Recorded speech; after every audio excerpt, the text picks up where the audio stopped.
स्वागत है आप सभी का इस चैनल पर। इस वीडियो में लोग बात करेंगे क्लास 9 के सामाजिक विज्ञान भूगोल के कुछ इंपॉर्टेंट टॉपिक को कवर करेंगे। बुक का नाम है समकालीन भारत फर्स्ट और भूगोल एनसीईआरटी के मोस्ट इंपॉर्टेंट टॉपिक को इस वीडियो में कवर किया जाएगा।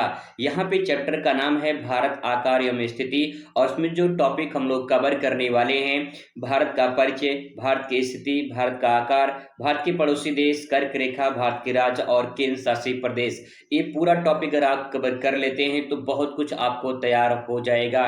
तो चलिए शुरुआत करते हैं। सबसे पहले हम लोग बात करेंगे यहाँ पे कि भारत का नामकरण कैसे हुआ था। तो यहाँ पे देख पाएंगे कुछ नाम यहाँ पे दिए गए हैं, किन किन नामों से जो है भारत को जाना जाता है। तो पहला बात करते हैं भारत। भारत देखिए, यह नाम ऋग्वेद में भरतवंश के संदर्भ में मिलता है। संविधान के अनुच्छेद 1 में लिखा गया है, भारत अर्थात इंडिया राज्यों का संघ होगा। ये तो पहला पॉइंट हो गया। बात करते हैं दूसरे पॉइंट पर। तो इंडिया, इंडिया नाम कैसे रखा गया? यह नाम ग्रीक और लैटिन स्रोतों से लिया गया है जो सिंधु नदी से उत्पन्न हुआ है। सिंधु नदी को इंग्लिश में इंडस कहा जाता है और इसी इंडस से इंडिया बना है। और आगे बताया गया कि ब्रिटिश शासन के दौरान यह नाम अंतर्राष्ट्रीय स्तर पर लोकप्रिय हो गया। ब्रिटिश यहाँ पे थी तो ब्रिटिश लोग इंडिया के नाम से इसे जो है प्रचलित थे, मतलब इंडिया के नाम से इसे जो है अंतर्राष्ट्रीय स्तर पर जो है फैला दिए। तो यहाँ पे पहले दूसरा पॉइंट हो जाएगा। इसके बाद जम्मू द्वीप, जम्मू द्वीप द्वीप इसे कहा जाता है। तो यहाँ पे देखेंगे यह नाम जो है प्राचीन हिंदू, बौद्ध और जैन ग्रंथों में भारतवर्ष के लिए प्रयुक्त हुआ है। जम्मू का अर्थ होता है जामुन यानी इंडियन ब्लैकबेरी और द्वीप का अर्थ होता है भूखंड। तो इस प्रकार से इसका नाम पड़ा था। आर्यावर्त की बात करें तो आर्यावर्त नाम कैसे पड़ा? तो यहाँ पे देख पाएंगे हिंदू ग्रंथ में उत्तर भारत के क्षेत्रों में आर्यावर्त कहा गया है क्योंकि यहाँ पे आर्य लोग आए थे, जिसका अर्थ होता है आर्यों की भूमि। यहाँ पे आर्य लोग आए थे जिसके नाम से जो है इसका नाम आर्यावर्त पड़ा है। यह गंगा और यमुना के नदी के जो आसपास क्षेत्र हैं इसको संदर्भित करता है। इस प्रकार से इसका नाम पड़ा आर्यावर्त। और बात करते हैं हिंदुस्तान कैसे नाम पड़ा। तो यहाँ पे देख पाएंगे यह फारसी और अरबी स्रोतों से आया है। जो सिंधु नदी है, इस सिंधु नदी को यहाँ पे सिंधु से हिंदू बना है और हिंदू से हिंदुस्तान बना है। तो इस प्रकार से सिंधु नदी से जो है इसका वर्णन मिलता है। मध्यकाल में मुगलों और अन्य शासकों ने इसे भारत के लिए अपनाया था। ठीक, इस प्रकार से हिंदुस्तान इसे कहा गया। वहीं बात करें भारतवर्ष की तो यहाँ पे देख पाएंगे पुराणों और महाभारत में इसका उल्लेख मिलता है जो राजा भरत के नाम पर पड़ा है। भारतवर्ष पूरे दक्षिण एशिया में संदर्भित जो है करता है। ठीक है, इस प्रकार से निष्कर्ष पॉइंट थोड़ा ध्यान रखेंगे, ये इंपॉर्टेंट पॉइंट है। भारत अलग अलग नाम इनकी संस्कृति और ऐतिहासिक भाषा विविधता को दर्शाते हैं। कह सकते हैं कि भारत और इंडिया संवैधान रूप से मान्यता प्राप्त है जबकि हिंदुस्तान आम बोलचाल की भाषा में लोकप्रिय है। तो जो संविधान है, इस संविधान में जो है भारत और इंडिया का नाम जो है जिक्र किया गया है, लेकिन हिंदुस्तान ये लोग वो अपने आम भाषा में जो है इसको इस्तेमाल करते हैं। आगे बात करते हैं और टॉपिक पे नजर डालते हैं। तो यहाँ पे देख पाएंगे बात करेंगे भारत की स्थिति के बारे में। भारत की स्थिति के बारे में अगर बात करें तो यहाँ पे देखिए सबसे पहला पॉइंट ये है, भारत एशिया महाद्वीप के दक्षिण भाग में स्थित है। तो यहाँ पे पहला सवाल बनता है कि भारत एशिया के किस भाग में स्थित है? उत्तर, दक्षिण, पूर्व, पश्चिम किस भाग में स्थित है? तो जवाब हो जाएगा दक्षिण भाग में स्थित है। इसके बाद जो है स्थित एक विशाल देश है। इस जो इसकी जो स्थिति है वो अक्षांश और देशांतर के आधार पर समझा जा सकता है। अक्षांश यानी लैटिट्यूड और देशांतर यानी लॉन्गिट्यूड के आधार पर समझा जा सकता है। कैसे? आइए बात करते हैं अक्षांशीय देशांतर की स्थिति यानी क्या विस्तार है इसका। तो देखिए अक्षांश रेखा की बात करें तो 8 डिग्री 4 मिनट से लेकर उत्तर से लेकर 37 डिग्री 6 मिनट उत्तर। तो यहाँ पे आप देख पाएंगे इस नक्शे में, यहाँ पे देख पाएंगे नीचे जो है 8 डिग्री 4 मिनट से लेकर जो है 37 डिग्री 6 मिनट तक भारत का जो है अक्षांशीय विस्तार माना जाता है। इसके बाद जो है यहाँ पे देशांतरी विस्तार की बात करें तो 68 डिग्री 7 मिनट पूर्व से लेकर 97 डिग्री पूर्व तक माना जाता है। और यहाँ पे अगर मानचित्र में देख पाएंगे तो यहाँ से देख पाएंगे ये 68 डिग्री 7 मिनट। ठीक है, इसके बाद जो यहाँ पे 97 डिग्री 25 मिनट तक जो है माना जाता है। तो ये तो बात होगी भारत के जो है अक्षांशीय देशांतरी विस्तार के बारे में। बात करते हैं कुछ और इम्पोर्टेंट पॉइंट पर। तो यहाँ पे सीमा और भौगोलिक विस्तार की बात करें तो यहाँ पे देख पाएंगे भारत का जो क्षेत्रफल है वो 32,87,263 वर्ग किलोमीटर है। 32,87,263 वर्ग किलोमीटर है और विश्व में क्षेत्रफल की दृष्टि से भारत का जो है 7वां स्थान आता है।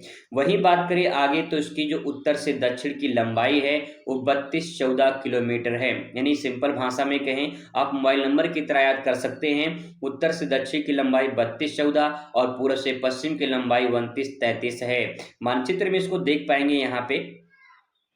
तो ये जो है आपका, ये जो यहाँ से लेकर नॉर्थ से लेकर साउथ है, ये आपका जो है उत्तर से दक्षिण 3214 किलोमीटर है और जो पूर्व से पश्चिम की लंबाई है ये 2933 किलोमीटर मानी जाती है। ठीक है, इसके बाद उसको बात करते हैं यहाँ पे स्थलीय सीमा की बात करें तो स्थलीय सीमा 15,200 किलोमीटर है। और वहीं बात करें जो तट रेखा है यानी कोस्ट लाइन जो बात करें तो इसकी 7516.6 किलोमीटर है। इसमें अंडमान और निकोबार द्वीप समूह को शामिल किया गया है। लक्षद्वीप और अंडमान निकोबार द्वीप समूह को मिलाकर 7516.6 किलोमीटर माना गया है। ठीक है, ये तो बात हो गई इसके जो है भौगोलिक विस्तार के बारे में। आगे बात करते हैं इसके कुछ और डिटेल में। तो यहाँ पे जो आपका भारत का दक्षिण पॉइंट है, ठीक है, तो देखिए यहाँ पे भारत का जो दक्षिणी बिंदु है वो है कन्याकुमारी। और बात करें यहाँ पे प्रायद्वीपीय भारत के सबसे दक्षिणतम बिंदु जो है कन्याकुमारी है। और यहाँ पे देख पाएंगे जो है ये पॉइंट पड़ता है यहाँ पे कन्याकुमारी तमिलनाडु में पड़ता है। और इसका जो लास्ट पॉइंट है कन्याकुमारी या इसे कैप कोमोरिन के नाम से भी जाना जाता है। इसके बाद दोस्तों यहाँ बात करते हैं अगले पॉइंट पर। भारत का सबसे दक्षिणतम पॉइंट अगर पूछा जाए तो इंदिरा पॉइंट हो जाएगा, जो कि ग्रेट निकोबार में है। इसे पिगमिलियन पॉइंट या पार्सेन पॉइंट के नाम से जाना जाता है। ठीक है, इसे छोटा सा ट्रिक के माध्यम से याद कर सकते हैं, पीपल के माध्यम से। ठीक है, इसे पीपल के नाम से याद कर सकते हैं। इसका 3 नाम है। पी से हो जाएगा पिगमिलियन और जो है पा से हो जाएगा आपका पार्सेन और ला से हो जाएगा लाइचिंग। ठीक है, जो पिगमिलियन, पार्सिन और लाइचिंग 3 नाम से इसे जाना जाता है, तो पीपल के नाम से इसे याद रखेंगे। ये जो लास्ट पॉइंट है ये 6 डिग्री 4 मिनट उत्तरी अक्षांश में पड़ता है ग्रेट निकोबार। और यहाँ पे मानचित्र में देख पाएंगे तो जो है यहाँ पे लास्ट पॉइंट जो है आपको यहाँ पे इंदिरा पॉइंट दिखाई देगा। ठीक है, ये सन 2004 में जलमग्न हो चुका है। आगे बात करते हैं यहाँ पे भारत का जो उत्तरी बिंदु है ये इंदिरा कोल है, ये जम्मू कश्मीर में है। अब तो प्रेजेंट टाइम में लद्दाख में पड़ता है ये। ठीक है, ध्यान रखेंगे ये लद्दाख में है। और यहाँ पे बात करें तो इसका लोकेशन यहाँ पे देख पाएंगे, यहाँ पे देख पाएंगे ये है इंदिरा कॉल लद्दाख में। ठीक है, लद्दाख में यहाँ पे दिया गया है।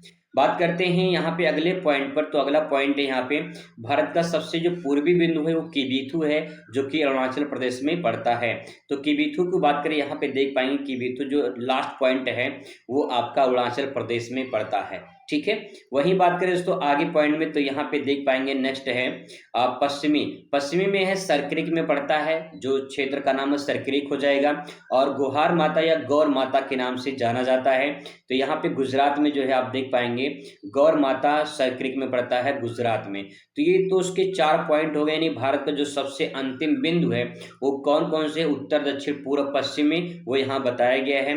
ध्यान रखेंगे कि अगर आप पूछता है पेपर में कि प्रायद्वीप का दक्षिण बिंदु कौन हो जाएगा तो जो है आपका कन्याकुमारी हो जाएगा, कैप कोमोरिन हो जाएगा जो तमिलनाडु में है। या पूछा जाएगा कि मुख्य भूमि से जो लगा हुआ दक्षिण का बिंदु कौन सा है, तो मुख्य भूमि से कन्याकुमारी कैप कोमोरिन हो जाएगा। और जो सबसे दक्षिणतम बिंदु है वो इंदिरा पॉइंट यहाँ पे जो है ग्रेट निकोबार में पड़ता है। ठीक है, ये तो बात हो गई इसके बारे में जो है। नेक्स्ट बात करते हैं अब इसके जो है भारत के पड़ोसी देश के बारे में बात करते हैं।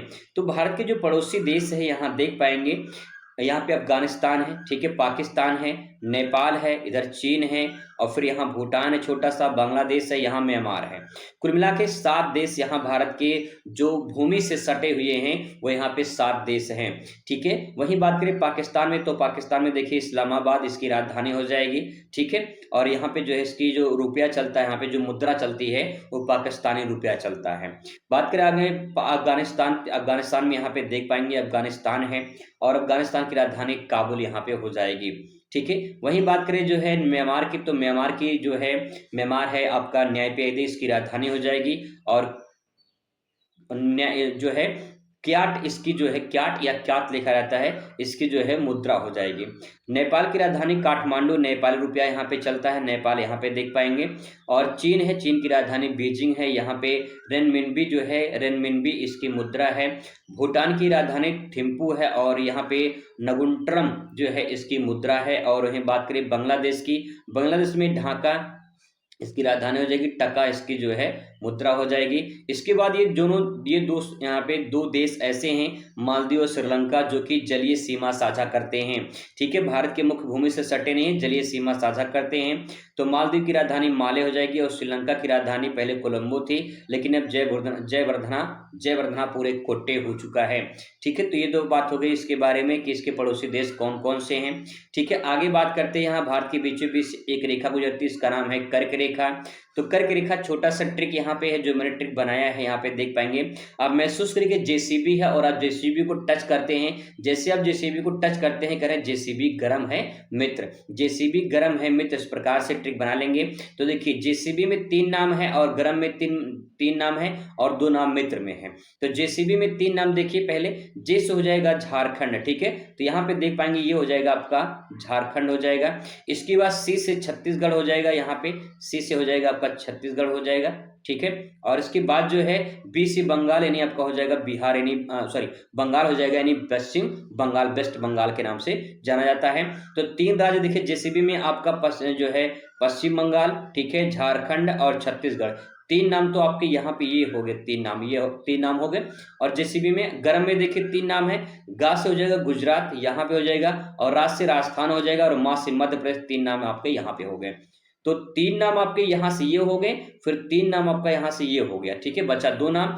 8 राज्य हैं पूरे टोटल। 2 नाम में आप यहाँ पे देख पाएंगे, एक त्रिपुरा और दूसरा मिजोरम हो जाएगा। तो ये जो है आपका मिजोरम हो जाएगा और दूसरा है यहाँ पे त्रिपुरा हो जाएगा। तो ये 8 राज्य जो है आपके कर्क रेखा वाले क्षेत्र हैं, जिनके बीचों बीच से गुजरती है। ठीक है, चलिए, भारत के बीचों बीच गुजरती है। इसके बाद जो है प्रेजेंट टाइम में 28 राज्य और 8 केंद्र शासित प्रदेश हैं। इस प्रकार से यहाँ पे देख पाएंगे, प्रेजेंट में 28 राज्य और 8 केंद्र शासित प्रदेश देखने को मिलेंगे। तो कुछ ये इंपॉर्टेंट बेसिक जानकारी थी जो कि भारत के परिचय के बारे में थी। कुछ और डिटेल के बारे में चर्चा करेंगे अगली वीडियो में। तब तक खुश रहिए, मस्त रहिए और जिंदगी में स्वस्थ रहिए। धन्यवाद।